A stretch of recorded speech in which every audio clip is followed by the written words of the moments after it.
अस्सलाम वालेकुम दोस्तों, टेक इन सिंधी यूट्यूब चैनल ते भलीकार। तो दोस्तों जैसे त फ्री इंटरनेट या नवा कोड अची चुका आहिनि। तक़रीबन नवा कोड आहिनि। सो नवा कोड तव्हांखे मां हिन वीडियो में ॿुधाईंदुसि। तव्हां हीअ वीडियो आख़िर ताईं ॾिसिजो। तो दोस्तों मां हिन चैनल ते फ्री इंटरनेट फ्री बैलेंस ऐं टेक्निकल जा वीडियो सिर्फ़ु सिंधी में अपलोड कंदो आहियां। जेकॾहिं तव्हां सिंधी आहियो ऐं सिंधी में तव्हां ॾिसणु चाहियो था त असांजे यूट्यूब चैनल खे लाज़मी सपोर्ट करियो। सपोर्ट करण जो त आसान तरीक़ो आहे, सिर्फ़ु तव्हांखे सब्सक्राइब करिणो आहे। ठीकु आहे। तो उम्मीद कयां थो तव्हां लाज़मी असांजे यूट्यूब चैनल खे सपोर्ट कंदा। तो अचो त वीडियो को शुरू कयूं था। वीडियो खे आख़िर ताईं ॾिसिजो ऐं वीडियो खे लाइक कयो। वीडियो दोस्तनि सां लाज़मी शेयर कजो। ठीकु आहे। जेकॾहिं तव्हां वटि को कोड लॻे न, कमेंट में लाज़मी ॿुधाइजो, छो जो ॿियनि दोस्तनि खे बि ख़बर पवे न, त लाज़मी कमेंट में ॿुधाइजो। त सभ खां पहिरीं तव्हांखे पंहिंजे मोबाइल डायलर में अचिणो आहे। ठीकु आहे।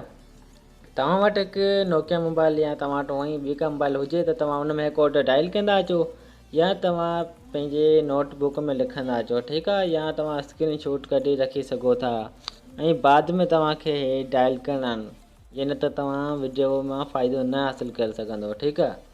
त सभ खां पहिरीं असां वटि कोड इहा आहे *674#। हीअ कोड तव्हां जैज़ ते लॻाए तव्हांखे बिल्कुलु हिन मां बिल्कुलु फ्री में MB मिलंदी।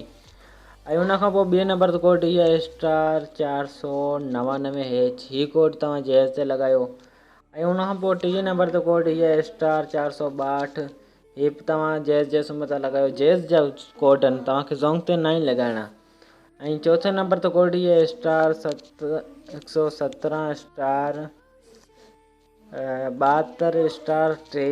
हीअ कोड तव्हां जैज़ ते लाज़मी लॻायो। ऐं उनखां पोइ 5 नंबर ते कोड इहा आहे *114#6#। हीअ कोड तव्हां जैज़ ते लॻायो, हुन मां तव्हांखे MB मिलंदी। ऐं उनखां पोइ 6 नंबर ते कोड इहा आहे *674#। ठीकु आहे। हीअ कोड तव्हां लाज़मी लॻायो। ऐं उनखां पोइ 7 नंबर ते कोड इहा आहे *225#। तव्हां स्क्रीन शॉट हुन जी कढी रखी सघो था। ठीकु आहे। ऐं उनखां पोइ 8 नंबर ते कोड हीअ आहे *938#। हीअ कोड तव्हां जैज़ जे सिम ते लॻायो। ऐं उनखां पोइ आख़िरी फाइनल कोड हीअ आहे *191#। त दोस्तों आउं उमेद कयां थो त हिन कोडनि में तव्हां वटि को न को लाज़मी वर्क कंदो। सो लाज़मी पंहिंजे जैज़ जे सिम ते लाज़मी लॻाइजो। उनखां अलावा जैज़ ते हिकिड़ो बिल्कुलु फ्री में VPN हली रहियो आहे, उनजी लिंक तव्हांखे मूं डिस्क्रिप्शन में ॾेई छॾी आहे। ठीकु आहे। जेकॾहिं तव्हां वटि को कोड न वर्क करे, तव्हां उहो VPN डाउनलोड करे उन मां भरपूर फ़ाइदो हासिलु करे सघो था।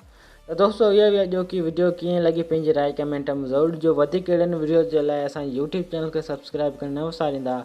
मिलूं था नेक्स्ट वीडियो में। तेसिताईं पंहिंजो रखिजो खोड़ सारो ख़्यालु। ख़ुदा हाफ़िज़।